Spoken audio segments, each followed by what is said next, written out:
Voilà, nous sommes de retour pour la suite de ce 12h30. On accueille notre invité pour parler de l'espace social santé Riboker qui existe à Molenbeek depuis 1 an. Michael Van Eekhout, bonjour.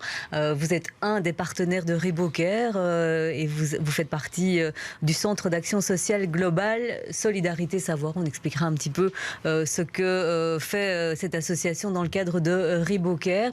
Alors, on va faire le bilan avec vous d'une année de fonctionnement. C'est un projet inédit dans le paysage associatif bruxellois parce que d'habitude, il est fragmenté et ici, on propose en un seul lieu toute une série de services. Voilà, tout à fait. Donc, ce type de projet existe déjà sur Bruxelles, le fait de proposer plusieurs services. Ce qui est inédit, c'est que 4 associations qui existent déjà depuis plusieurs années se sont rassemblées pour proposer leur offre en commun à un public fragilisé, voire très fragilisé.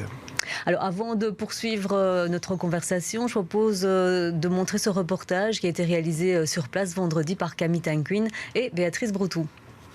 Cela fait 1 an que le centre Riboker est installé dans cet îlot de Molenbeek. 4 associations se sont regroupées dans ce projet inédit. L'idée, proposer au même endroit plusieurs services à un public fragilisé. Par exemple, une personne qui vient chez son médecin, ici à la maison médicale, va pouvoir être accompagnée par un assistant social dans le même bâtiment. On pourra aussi éventuellement suivre des formations, trouver éventuellement un accompagnement psychologique. Et donc elle trouve tout sous le même toit. Depuis l'ouverture, 12 000 consultations ont été réalisées, qu'elles soient médicales, sociales, psychologiques ou encore juridiques, un regroupement de services indispensable pour ce médecin. Pour une grande quantité de patients, obtenir des soins fragmentés, devoir se déplacer d'un lieu à l'autre, c'est un motif pour lequel ils vont justement ne pas suivre correctement les recommandations, qu'elles soient sociales ou médicales. Donc pour moi, avoir un centre intégré dans un quartier, c'est une plus-value pour les patients. Et en plus, c'est aussi une facilité d'organisation justement pour les métiers sociaux et du soin comme les nôtres. Parmi les services proposés, on retrouve aussi des cours de citoyenneté. Au programme ce matin, la sécurité sociale. Je fais un petit sondage quand je commence le cours et c'est vrai que c'est une matière qui n'est pas toujours bien connue des personnes, même si tout le monde a eu déjà recours à la sécurité sociale. On ne voit pas toujours bien comment elle est organisée, voilà, sa structure et son histoire. À terme, l'objectif est de trouver de nouveaux partenaires dans le secteur de la santé mentale. Le bâtiment est financé par le Fonds européen de développement régional à hauteur de 3 millions d'euros. Alors, Michael Van Eekhout, on l'a dit, 1 an de fonctionnement, 12 000 consultations médicales, sociales, juridiques, psychologiques. C'est ce à quoi vous vous attendiez quand ce centre a ouvert ? Donc plus ou moins, dans le sens où le public des différentes associations a accompagné les différentes associations. Donc la plupart des services sont saturés pour l'instant. Donc il y a certains services qui pourraient encore effectivement avoir une marge par rapport au nombre de bénéficiaires.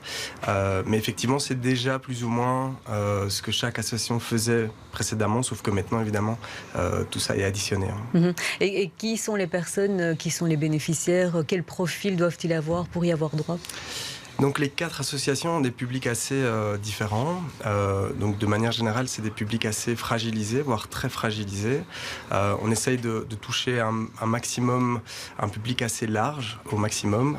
Donc il y a une association qui travaille plutôt avec un public toxicomane, mais toutes les autres associations, a priori, sont ouvertes à tous les publics, donc il y a vraiment un accès très large pour tous ces publics. Alors, il y a notamment, évidemment, au niveau médical, une maison médicale qui est présente. Tout part un peu aussi de l'idée que quand une personne consulte pour des problèmes médicaux, on se rend compte qu'après, il y a d'autres problèmes qui sont en fait là et qui parfois expliquent aussi les problèmes de santé de la personne. Oui, tout à fait. Et l'avantage du projet, c'est effectivement qu'en plus de l'accompagnement médical, donc ces publics peuvent, à côté, dans le bureau d'à côté, avoir un accompagnement social, psychologique, trouver éventuellement une aide juridique aussi. On propose aussi des formations, donc c'est vraiment un panel de services qui permet d'aider effectivement l'accompagnement médical de base. Et comment ça se passe justement entre ces différentes associations quand on a une personne fragilisée qui vient pour une première consultation, que ce soit tout d'abord dans la maison médicale, Est-ce qu'il y a des synergies qui existent entre les différentes associations, des réunions pour essayer de voir comment est-ce qu'on peut accompagner telle ou telle personne, ou c'est vraiment la personne qui doit aller consulter différents services? Alors, le public, le bénéficiaire est toujours au centre, donc c'est toujours lui qui décidera.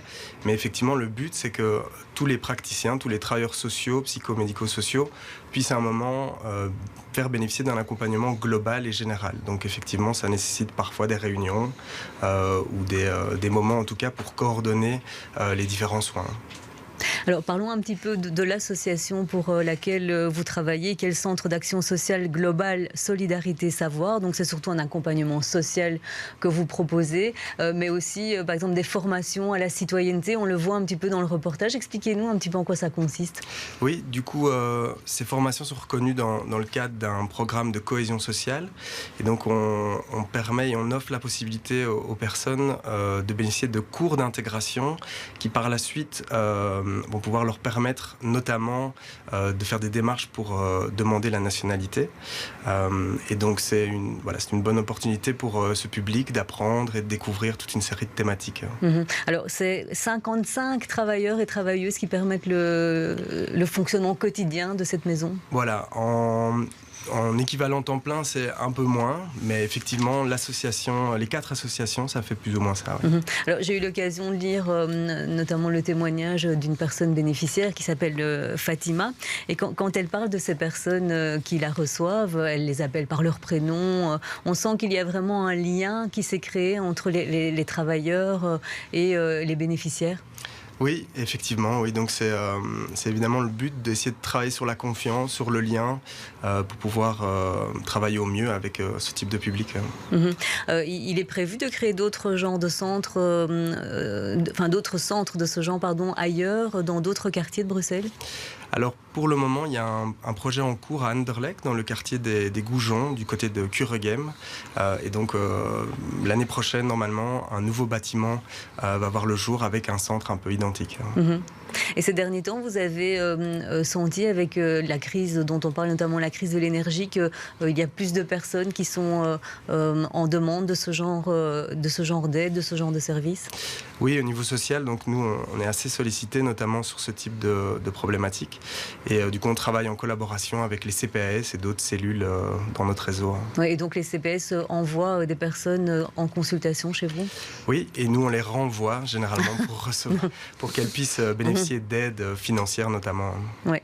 Eh bien, merci Michael Vaneco d'avoir été notre invité aujourd'hui pour parler donc de ce centre Riboker qui fonctionne désormais depuis 1 an et qui a encore de beaux jours devant lui. Merci.